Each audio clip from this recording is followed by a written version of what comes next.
FGD ini akan ada solusi untuk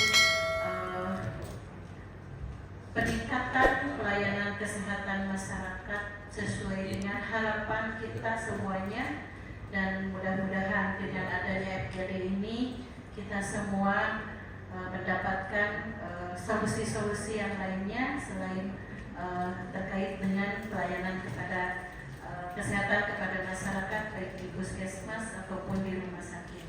Izinkan menyampaikan tadi terkait dengan kepesertaan JKN yang di sini tertera masih 81,55% dan tadi sudah disampaikan yang sesuai dengan capaian target sama Pak Ketua, yaitu sekarang setelah UHC itu kita sudah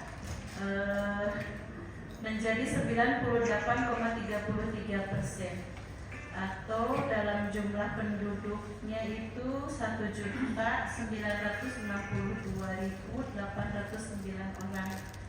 Dan ada permasalahan karena dari 1.962.809 orang itu hanya 33.250 orang saja yang sekarang kepesertaannya aktif, atau 57,22%. Dan targetnya dari pemerintahan provinsi itu kita keaktifan harus 80%. Nah, kenapa yang barusan saya sampaikan keaktifan Kabupaten Tasikmalaya hanya 57,22%? Selain ketersediaan anggaran untuk membiayai BPJS yang dibiayai pemerintah atau PPI, juga kita melaksanakan validasi data di SOS, sehingga ketika ada beberapa kepesertaan yang JKN atau kepesertaan BPJS yang dibiayai pemerintah yang tidak valid atau belum masuk ke DTKS, maka akan kena cleansing, sehingga banyak permasalahan yang sekarang ditanyakan baik oleh masyarakat ataupun yang lainnya, kenapa kemarin aktif dan tiba-tiba jadi non-aktif. Itulah proses validasi data di Dinsos. Jadi mungkin itu yang bisa saya sampaikan terkait JKN. Kemudian pada kematian ibu, di sini ada kematian ibu 126 per 100.000, targetnya 80 per 100.000. Untuk tahun 2025 sebetulnya untuk kematian ibu dan bayi itu alhamdulillah Kabupaten Tasikmalaya sudah menurun. Jadi di tahun 2024 waktu itu kematian ibu ada 40 orang, dan 2025 per bulan Mei kita 13 orang, dan mudah-mudahan tidak bertambah lagi untuk kematian ibu. Juga kematian bayi sama menurun. Kita di tanggal per Mei bulan tahun 2025 itu ada 62 orang, dan mudah-mudahan ya tidak menambah lagi. Itu mungkin yang bisa saya sampaikan terkait dengan kematian ibu dan bayi. Dan untuk yang HIV juga memang di sini kita terbentuk ada KPAD, tapi mungkin saat ini belum aktif dengan baik sesuai fungsinya. Kemudian yang lainnya ini sudah sesuai, rumah sakit ada 3 dan puskesmas ada 40, karena dari 39 kecamatan ada 1 kecamatan Singaparna yang mempunyai 2 puskesmas Singaparna dan Tinduati. Terima kasih Bapak Ibu atas perhatiannya. Mohon maaf bila ada hal-hal atau apa yang saya sampaikan kurang berkenan pada hati Bapak Ibu. Wabillahi taufiq wal hidayah. Wassalamualaikum warahmatullahi wabarakatuh. Ada sedikit perbedaan pandangan tentang pengambilan data mungkin dari unsur gitu ya. Pertama disampaikan juga oleh Bu Kabit, memang data yang diambil dari naskah akademik ini masih data tahun 2023 ya. Waktu itu sah-sah saja mengambil data dari tahun berapapun, cuman kalau misalkan ada data yang terbaru yang mungkin akan lebih tepat mengambil data yang terbaru, mungkin tahun 2024 kan sudah selesai dan semua laporan data juga sudah tersajikan dengan rapi mungkin di dinas kesehatan maupun di PPS gitu ya. Jadi kalau kami mandang kalau bisa diperbarui mungkin datanya juga data terbaru tahun 2024 bukan tahun 2023. Kemudian yang kedua, kalau memandang tadi sampaikan data juga mengambil data dari WHO gitu. Kami setuju data dari WHO selama data WHO itu belum di verifikasi atau belum diformasikan oleh pemerintah Indonesia gitu ya. Seperti kebutuhan rumah sakit tadi sampaikan satu berbanding 100.000 penduduk. Itu kan data WHO untuk perbandingan rumah sakit sehingga membutuhkan rumah sakit 20. Itu dari sisi kuantitas, tapi itu tidak menyelesaikan permasalahan. Data WHO juga mengatakan bahwa ada perbandingan tempat tidur per penduduk gitu. Kalau saya lebih cocok memakai kebutuhan tempat tidur per jumlah penduduk gitu. Dan itu sudah disahkan melalui peraturan pemerintah nomor 6 2008 gitu, bahwa rasio tempat tidur 1:1000 penduduk. Artinya kalau penduduk Tasikmalaya 1,9 berarti ada 1.900 tempat tidur. Berapapun jumlah rumah sakitnya gitu. Jadi kalau mengejar rumah sakit saja 20 rumah sakit tanpa memandang jumlah tempat tidur akan kurang tepat kalau nanti kebutuhan masyarakatnya aksesnya akan terpenuhi gitu.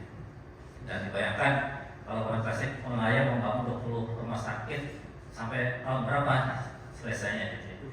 Bahkan kalau misalkan untuk mengatasi akses masyarakat, yang kita butuhkan bukan jumlah rumah sakitnya, jumlah tempat tidur per satuan penduduk gitu ya.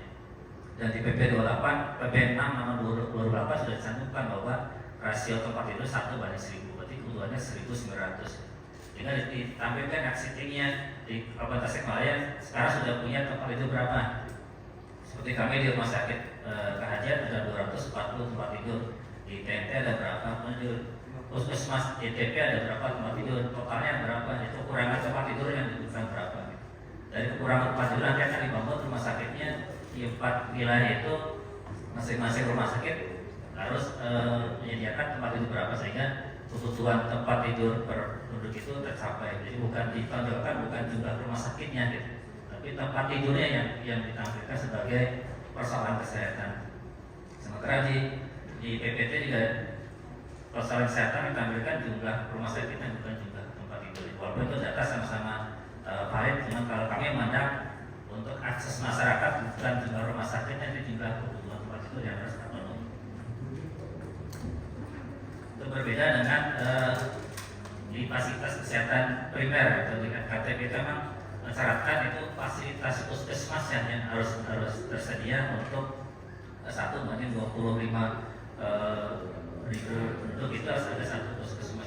Kalau untuk rujukan fasilitas rujukan itu kelihatan tempat tidur bukan rumah sakit.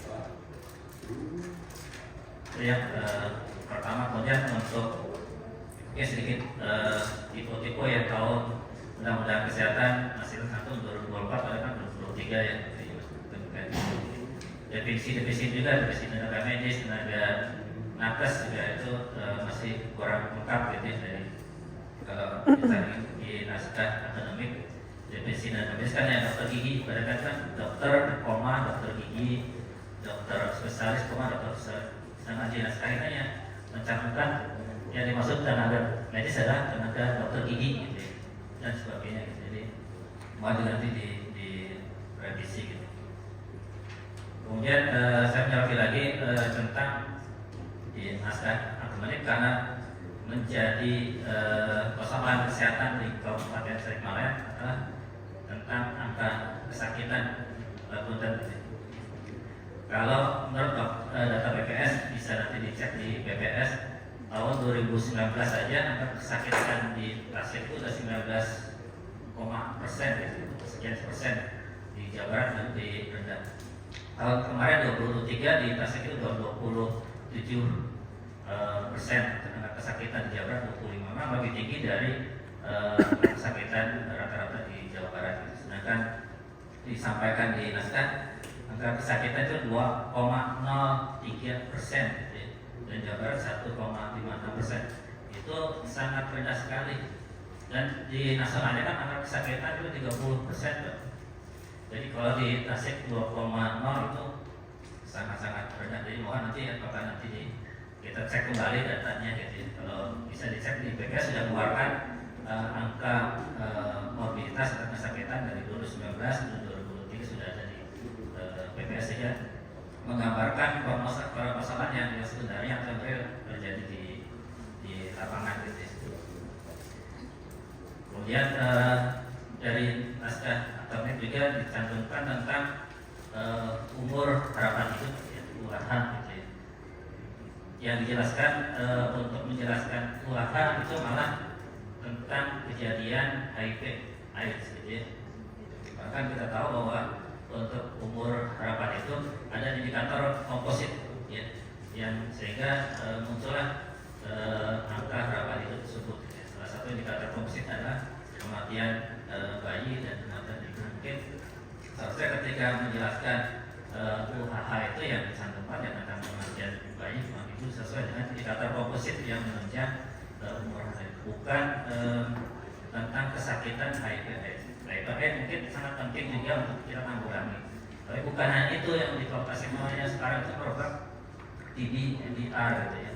Dan kami rumah sakit KHC juga salah satu rumah sakit rujukan di pihak timur untuk penanganan TB yang MDR, kasus TBC yang sudah resisten dengan obat yang biasa gitu. Jadi artinya untuk persoalan kesehatan bukan hanya HIV/AIDS saja, juga untuk penular TB dan sebagainya.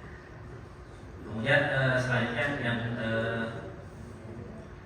untuk penyusunan nanti sistem kesehatan daerah, untuk regulasi juga mungkin perlu ditambahkan. Tadi disampaikan Pak Ketua juga ada PP 28 2024 tentang peraturan pelaksana undang-undang kesehatan. Kemudian di Perpres atau Permenkes yang sudah dikeluarkan yang terbaru untuk mendukung transformasi kesehatan. Nah, pilar itu di naskah nanti perlu disampaikan satu saja gitu ya. Pilar pertama pilar kesehatan primer dengan 5 pilar yang lainnya itu belum dijelaskan. Itu nanti mudah-mudahan bisa masuk juga di sistem kesehatan daerah yang nyambung antara pemerintah pusat dengan pemerintah daerah. Kemudian yang terakhir, mohon maaf, Bapenas tahun 2023 sudah mengeluarkan review dan reformulasi sistem kesehatan nasional.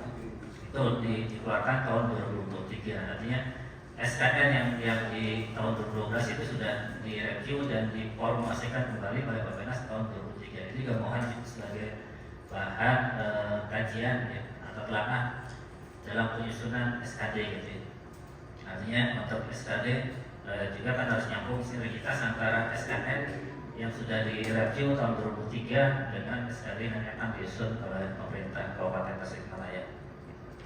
Di dalam yang sangat mencolok perbedaannya di SKN tahun 2003 yang sudah direformulasi oleh Bapenas adalah di situ ada sistem ketahanan kesehatan ya.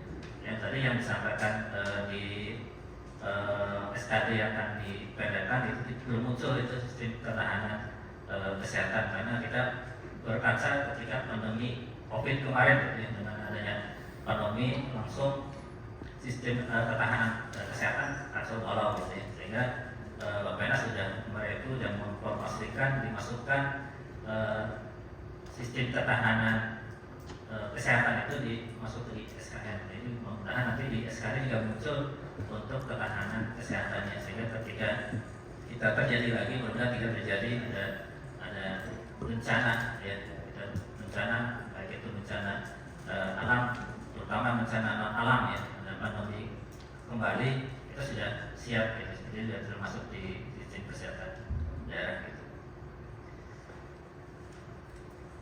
Itu mungkin masukan dari